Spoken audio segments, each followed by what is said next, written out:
Welcome to the Dragon Ball Access Podcast with SmugStick and Dragon Ball University. Hello, I'm Josh from Dragon Ball University. And I'm Luis from SmugStick, and today on the podcast we will be discussing Dragon Ball Super versus Dragon Ball GT. Yay! Let's have them fight. To the death. I guess I'll start off with a question for you then, and it might seem like a fairly obvious one. Which do you prefer? Do you prefer GT or Super? It's a really tough question. I was talking about this to somebody on the Kansenshu forums the other day, actually. It's a tough topic to talk about since it's so divisive in the fandom. Yeah, but I don't know. I think Super has more good things about it objectively than GT does. But I don't know, there's something about GT that I like, just maybe a tiny bit more than Super.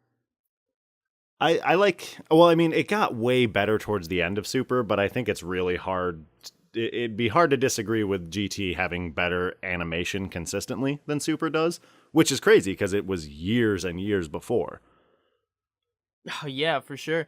Well, I don't know much about animation, so I don't know if it's good, but the character models are definitely more consistent than they are in Super. Yes, yeah, I agree. Their proportions stay pretty similar. Honestly, more than even Z did. Z was not really good about that, especially the transition from Dragon Ball to Z. Like when you think about the fact that Goku, when we first meet him, is older than Gohan when he beat Cell, but Gohan's like 5 feet tall and ripped in most shots. And then every now and again, like when they need him to feel like a little kid, like, cut a foot off him so we feel bad. Yeah, exactly. It's really strange, that whole how things work in there, but it's not always exact in GT either. Like Goku's skin color, it's drastically different than it is in the previous series. Yes, much so. And he's very shiny in Super. Everybody's very shiny. Mm-hmm. Yeah, but in GT, there's something about the colors in specific compared to everything else. I think I love the colors. That's one thing I will give Super is the colors. They're the colors in Super are really popping, as in comparison to GT, where everything's like a gloomy blue. And even in the happiest of moments too. Yeah, exactly. Like some of the best parts of GT, I'm like, ugh, I'm just sad. Yeah. Like the whole first arc, which is probably the most lighthearted one out of all of them, where they're hunting down for the Dragon Balls, which is ironic since the world's gonna blow up. It's so gloomy and ugly. And I do like that arc, to be honest. I mean, I'm not a huge fan of GT, as most people would probably know. I really haven't even mentioned it on my channel. Although, to be fair, it took me a long time to really start getting into Super on that as well. But there are some aspects of GT that I really like, but to me, Super, and maybe it's the smaller time jump, but Super feels a lot more like an actual continuation to Dragon Ball Z to me than GT did. GT, even when there wasn't anything to compare it to, GT just seemed to lose something when it left Z. It's like, all right, let's keep some of these characters, but I don't know. It just... I enjoyed the early portion, but then it just got a little silly. I have to agree with you, honestly. I do think it's probably the smaller time jump, and since we see more of the characters too, because in GT, we go from the Tenkaichi Budokai, where Goku leaves with Oob, and we see all the characters reunited, and everybody's older and stuff, and it's really nice. But then in GT, we don't see half of them for forever. We don't see Krillin until the like glimpses in the 17 arc. We barely see Goten. And he's so old and sad. I really I thought they gave Krillin a lot more and better screen time in Super than they did in GT, for sure. Yeah, and GT, he's just a mustachioed dad, and that was it. Yeah, for some reason, I think GT had something with mustachio dads, because they did the same thing to Vegeta. Admittedly, too, one of the things that one thing I like but really hate its execution with GT is Super Saiyan 4. for a really long time, I honestly just couldn't stand the name because it looked so different from Super Saiyan 1, 2, and 3 that it felt like it should have had something different, like some kind of a Super Ozaru, Super Great Ape form name, something like that. But then after years and years of thinking about Dragon Ball and wanting it to come back before Super came back, it did get me to watch GT a little bit more just to kind of scratch the itch. Like, all right, maybe if I can get into that, then it'll be just something. And I always liked the design of Super Saiyan 4, hated the name of Super Saiyan 4 until I stopped to think about the fact that Goku named all of them. Like, the only thing that makes Super Saiyan 3 is the fact that Goku was like, Super Saiyan 3. That was really all that did it. So yeah. I hated it a little less then. Pretty much. Super Saiyans, at least the mainline Super Saiyans, are just variations of the first one when it comes down to it. Yeah, I see a lot of them as kind of the same form, just exactly, just different. That's why it's all the same Super Saiyan 4 chain. just doesn't make sense. Yeah, and oddly enough, even Blue still fits the Super Saiyan aspect better to me than 4 does. Now, that being said, I like the look of 4, although there is one thing that always drives me insane. It will never not drive me insane, especially in video games, and that's their damn shirt disappearing when they transform and reappearing when they go back. And it makes it so much worse when you're playing like Budokai 3, for example, and suddenly Goku's pants turn from orange to yellow when he goes Super Saiyan 4, Vegeta's pants turn into leather, and then they go back to normal when they power down. I absolutely hate that. So, like, more so than my body can't handle the power level of Super Saiyan 4 because I'm a little kid, so it's gonna force itself through puberty and turn me into this, like, even that I can wrap my head around more than the fact that your goddamn shirt disappears and reappears. I'm used to Goku's shirt disappearing. I accept that. I accept his shirt's going to disappear eventually in every fight. But for it to reappear, no. I'm out. Yeah, no. And Blue doesn't do that. Does that happen? Like, because Goku turns Super Saiyan 4 in the Shadow Dragon arc, and he gets his shirt back, right? Yeah, and if you want to get really technical, he gets his pants back the first time he does it because he goes Golden Great Ape first. Yeah. And then he, like, shrinks down, Pan looks at him and is like, Grandpa, I'm sad. And he's like, aw. And then he turns into Super Saiyan 4 and his pants reappear. That's so funny. Like, don't get me wrong, I don't want naked Goku, but I don't... What do I want more? Do I want to see naked Super Saiyan 4 Goku fighting, or do I want to see his pants reappear? And the answer is naked. I will take naked. Damn. Honestly, he's probably got a lot of fur down there, so I think we're okay. If I had to assume, Super Saiyan 4 without pants is just hair. Yeah, probably. I hope, though, that it's not like how their abs and their pecs aren't covered in hair. I can just imagine, like, his ass being that way. Oh my god. He's just fully covered in fur, except he has, like, a bare butt, like a baboon, and then a tail coming out of it. All right, somebody get on this. I need some drawings, please, for a friend. Asking for a friend. Research. Research purposes. Gotta do lots of that around here. But there's another question. Which do you prefer?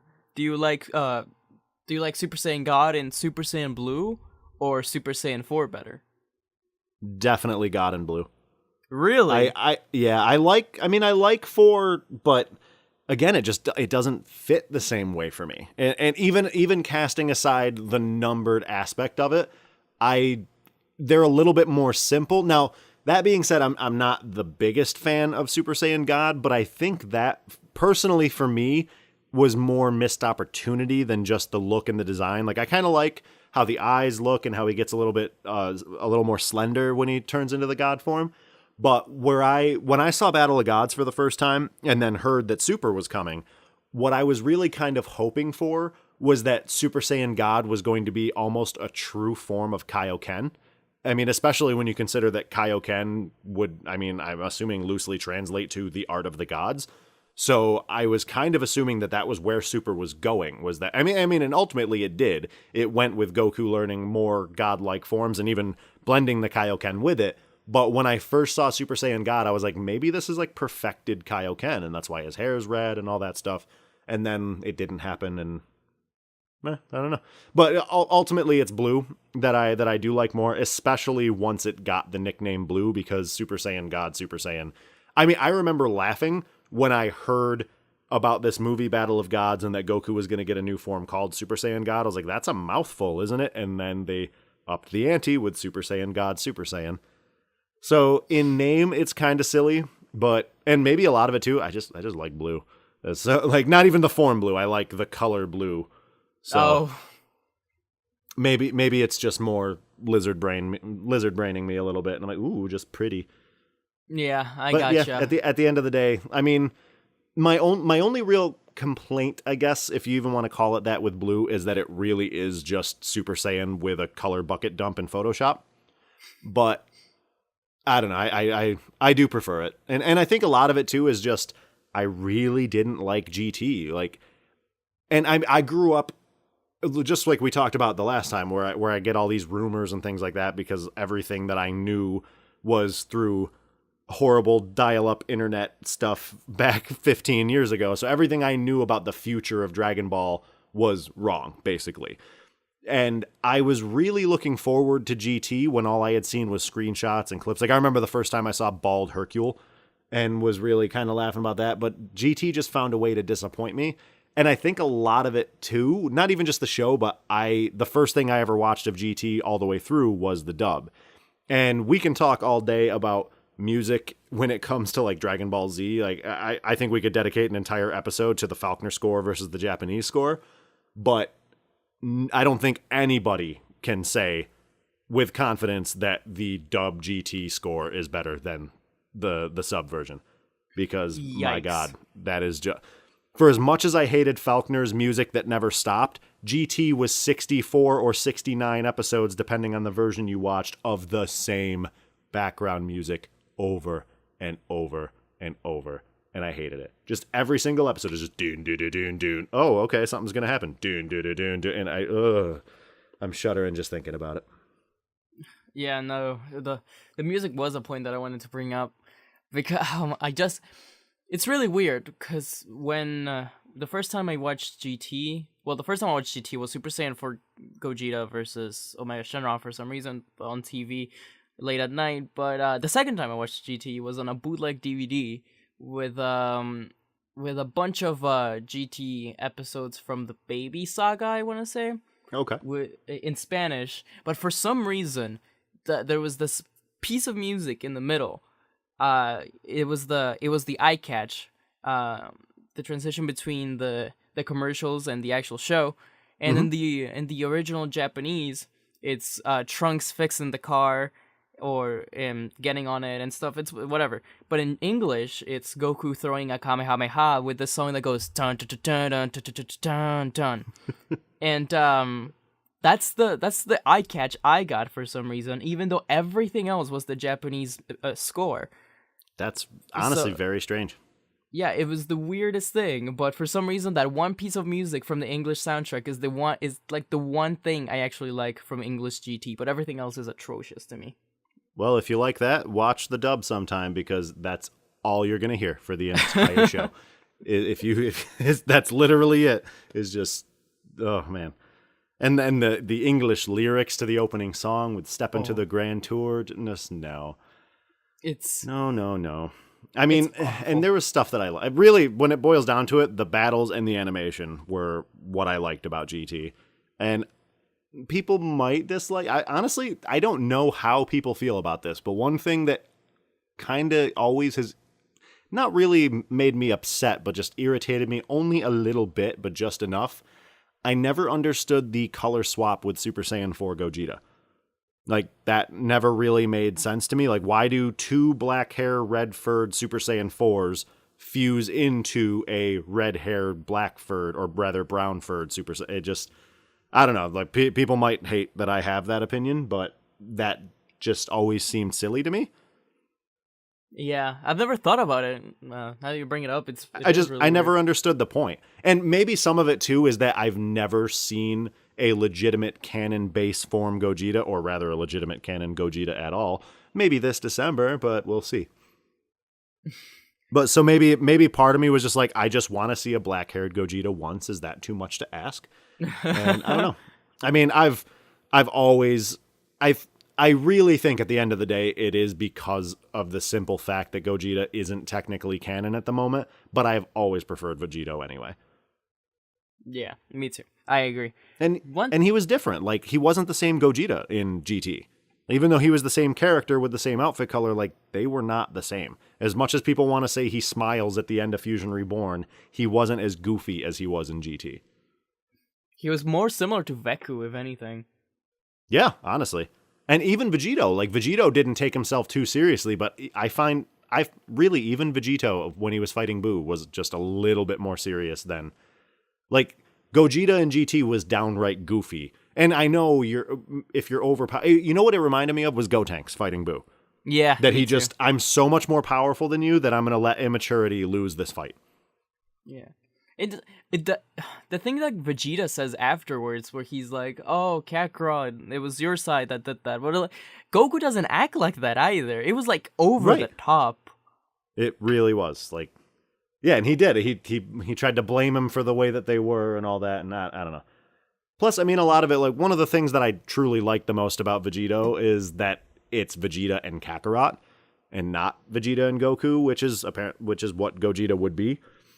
Mm-hmm. So I don't know. I like that Vegito brings the Saiyan side out of Goku when they fuse. But again, that's a little off topic from GT. Yeah, Just stating things that irritated me. Mm-hmm. Oh, here's another question to ask about Super versus GT. Okay, which villains are better? Let's not count Battle Gods and Resurrection F, because that's a little unfair. Okay. But everybody else. I mean, comparing Beerus to anybody, Beerus wins. He's just awesome. And then Frieza's Frieza.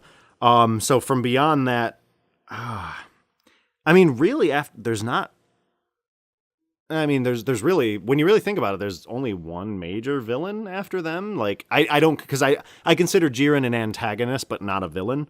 A lot of them, they're competing to save their own universe. And I gotta be honest too, I like Zamasu and Black. I'm not in love with them by any means, but I like that arc more than I feel most people do. But really the only villains I honestly like from GT would be Baby and Super Android 17. So I to be honest, I'd almost give them a tie. For me personally, I'd almost tie the villains of GT with the villains of Super. Because beyond Frieza and Beerus, who arguably aren't just Super... I mean, Beerus isn't really a villain. He's doing his job. And you could almost argue Frieza's not a villain by the end of the series. Mm-hmm. But I do like Black, but I don't think Black stands against the entire series of GT, but I've never cared for Omega Shenron, even a little bit.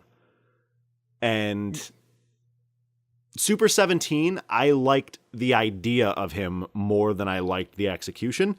I think there's something about Super 17 that's just unsettling for me to look at. I don't know if it's his hair, his height. I really like Android 17. Oh my god, he doesn't. He's like Super Saiyan 3 androids. Ugh. Yeah, there's just something about him. Like, have you seen Bill and Ted's Excellent Adventure / Bogus Journey? Yes. Do you remember Station? Yes. Those two little aliens that become the big alien? That's what Super 17 reminds me of.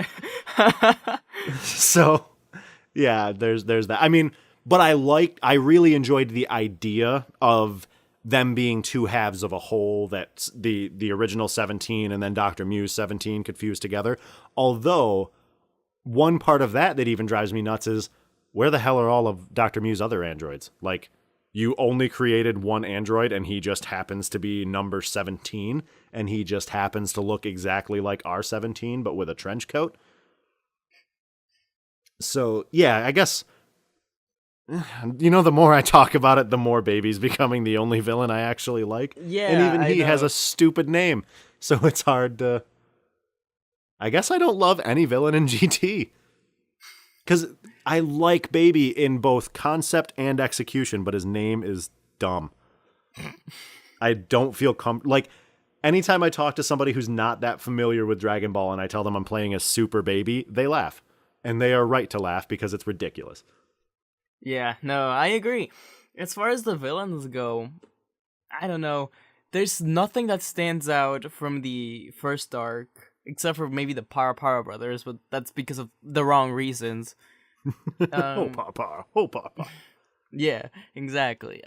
Baby, I love. He's always been one of my favorite villains, and I do think he's top 10. I don't know if I put him above or below Black and Samas, but he's up there with them at least. Super 17, I'm not a big fan of. I think, I don't know. But comparing the versions of 17 and Super and 17 and GT, there's something just that feels wrong to me at Hurnley about 17 being evil or a bad guy in GT. It's just and that was so it. Like they brought back even our version as a bad guy, and he wasn't. Like, especially if you like paid attention at the end of Z, he's there. Like with Launch and every other character that Toriyama forgot about, they all help Goku get energy for the Spirit Bomb. And by the way, I loved what Android 17 did at the end of Z. Like not having any bioenergy to give himself to Goku, but going around and sticking people up. That's one of the most adorable moments in all of DBZ for me. It was so good. That's actually one of my favorite things. Well, in the manga, in the anime, they actually show Launch, but in the do they show Launch in the manga too? I gotta be honest, I do not remember. Me neither.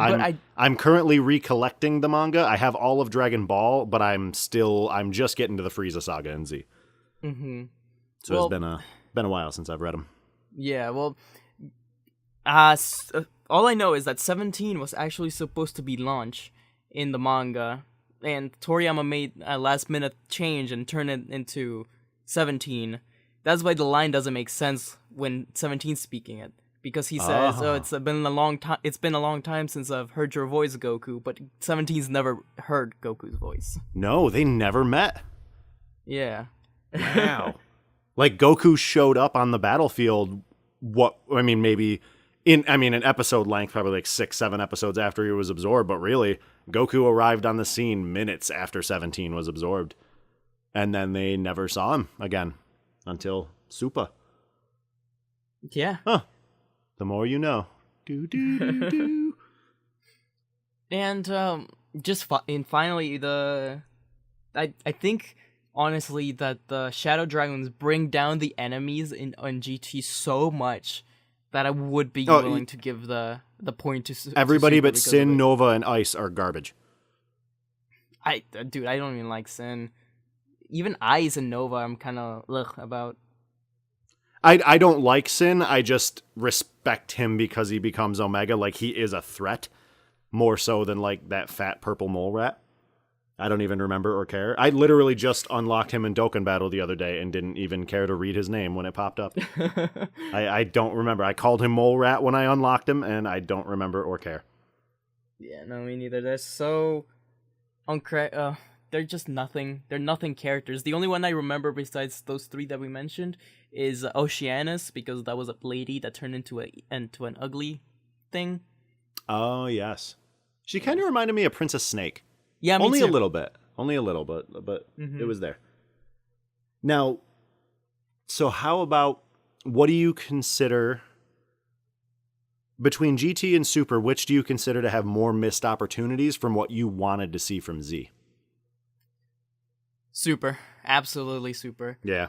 Yeah, no, I don't know if I had less expectations for GT, or because, I don't know, Super is just, they had so much build up for so many of these things, and just dropped the ball, in my opinion. Like, the Tournament of Power arc had so much build up, they could have done so much with it, but they didn't do much with it. Besides a few key moments here and there, like Kefla was dope. And the Universe 6 Saiyans are cool, but I don't know. They could have done so much more with an expanded universe. For me, I think, and I can't even go into the number of examples really off the top of my head, but I think Super dropped the ball more often. But for me personally, GT had one single much bigger ball drop. And the only thing worse, I just said ball drop, and now I'm about to say blue balls. So here's a lot of ball talk on Dragon Ball Access. So I think that Super dropped the ball more times, but what GT did that to this day upsets me just so much is GT Super completely underutilized Goten and Trunks. Like, completely. People want to talk about how Gohan was underutilized. Where the hell is Gotenks? Like, Gotenks is one of the strongest fighters you've got. He's a little entertaining, hilarious kid. But one thing that GT had was an adult Goten and Trunks. All I wanted for that whole series just one time was to see Gotenks as a grown-up. And not only did I not get that, but we got teased with that. God, that line. Oh my God. When Goten and Trunks turned like, how about we try some fusion? I'm like, huh? Oh my God, yes, please. And then, they didn't do it. Like, don't mention it at all. If you're going to go that route, just don't say it. Just ignore that forget that you know how to fuse. And that's more forgiving than for you to be like, hey, audience, want to see grown-up Gotenks? Too bad. It's awful. They teased us with a lot of fusions in GT at that very end, actually, now that I think about it. Because Oob also wants to fuse with, like, Gohan, I think? Yeah. It's just... It's and I guess awful. technically he did with Boo, but that was okay. Yeah. I don't know. That's another thing that I think was awful in GT was Oob. Oob was used horribly. The only good thing that he did was fuse with Boo, which was a really good moment and amazing performances all around there. And when he bursts out of Ozaru Baby, that part was cool. But besides that, he does nothing, and he's the reincarnation of Kid Boo. You could have, and he's the end of Z. Like, you ended Z with Goku being like, "Bye, family. I'm gonna take him and train him, and I don't care about any of you." Like, if you're gonna do that, make him worth it, not just no. I liked his design as Majub, like that he kind of got Boo's outfit but kept Oob's body, but I don't know. And then what's up in Super with Boo getting ripped and then disappearing? Like, I don't know. Just they had things they could have done. Man, I'm never gonna forgive them for teasing us with Boo being in 2 tournaments and dropping out of both of them. Both times. Like, what is Boo doing? He's another one. Like, the amount of care. It's just Super focused way too heavily on Goku and Vegeta. And it's like not that I don't like Goku and Vegeta. People like to call GT the Goku show, or Goku time GT, but like Dragon Ball Goku time. I like that. Yeah, but I don't know. I feel like even Super did it more than GT did. Yeah, the one thing that I will give that Super did is Goku loses a lot more than he ever really did. I mean, to be fair, he lost a lot all around. Even when he won, he lost a lot. Like, I don't know. I'm just sad now. I'm sad at missed opportunities. Yeah, no, me too. I don't know. This is a downer all around. I know. I'm sad now. I'm gonna end this one early today. Not really. Now, I guess, not so much a question, but just more an observation. I think it applies more to the movies and GT as a whole, like everything that wasn't considered canon before Super showed up. But have you noticed that Super almost like seems to take steps that are middle fingers to the movies in GT? In what sense? Broly's going to kind of change that. Well, one of the biggest ones, at least for GT, was... And something I honestly kind of liked, that GT started with Pilaf coming back, which was kind of awesome. But Pilaf, Shu, and Mai were old, as they should have been, and Super made them young, thus making it impossible for them to ever reach that age. Like, it was really almost like that was the linchpin that's like, yeah, GT can't occur after Super, unless they did some kind of a wish to be old again, and it made them old again. I mean, but what they did is that they got their wish that they wanted in GT to be young again, except instead of screwing over Goku, they screwed over themselves. Yeah. I guess some of the other ones, though, they apply more to movies than anything, but like, I couldn't help but notice early on, like when Super Saiyan Blue showed up, I took that as their way of erasing Broly's blue-haired base form. I mean, I guess it's a little more purple than blue. And then Cooler, like, oh, Cooler arrives and has a fifth form. Nah, Frieza has a fifth form now, and it has nothing to do with Coolers. And then Dragon Ball Heroes was like, let's mix them both together. I was happy to see Cooler in that, and I mean, I know Heroes is just fan service. I know that, and it's an entertaining watch when you just sit back and enjoy it as nothing more than a dose of fan service. But Cooler arriving on the scene and just being like, my brother can do it, I can do it too, was one of the dumbest things I've seen in recent Dragon Ball. Man, that's another thing we need to talk about at some point is Dragon Ball Heroes. It's so ridiculous. Yeah. Cumber. Jesus.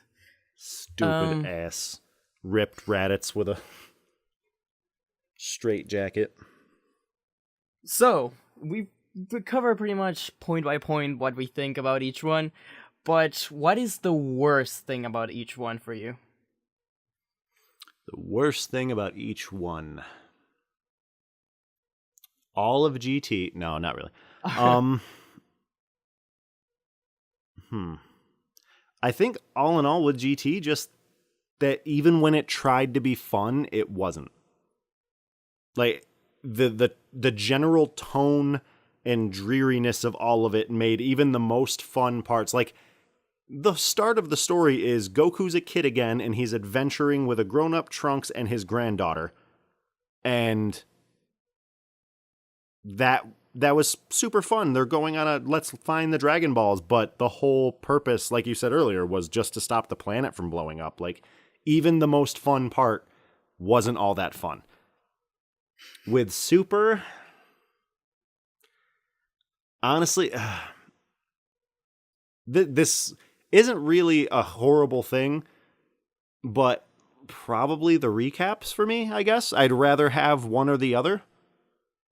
Like, Toriyama recapped Battle of Gods and Resurrection F within Super because he didn't want to go on faith that everybody watched both of those movies before Super started. But ultimately what that did to me was it made it... I mean, I've been obsessed with Dragon Ball for 20 years, and it took me a long time to get into Super because when it started, I was like, oh, I got to watch a slower Battle of Gods and Resurrection F? No, thanks. And I tuned out for a long time. And I have since gone back and watched them, and I still like Battle of Gods, the movie, more than Battle of Gods, the saga, but I like Resurrection F's saga more than I like Resurrection F's movie. Mm-hmm. But yeah, I think the fact that it recapped the movies and it took someone who's a huge Dragon Ball fan like myself and made me uninterested for a while. And yeah, I'd say that would be what I disliked the most. What about you? Yeah, dislikes for me, of Super and GT. For me, I think for Super, honestly, I would have to agree with you. It being the recaps but for the sake of not being repetitive, I'll say that the worst thing for me that Super did was probably just how badly handled the Tournament of Power was, with characters acting out of character. Sorry for bringing this up, but power levels all over the place. Yeah, that's okay. It was it was a real mess.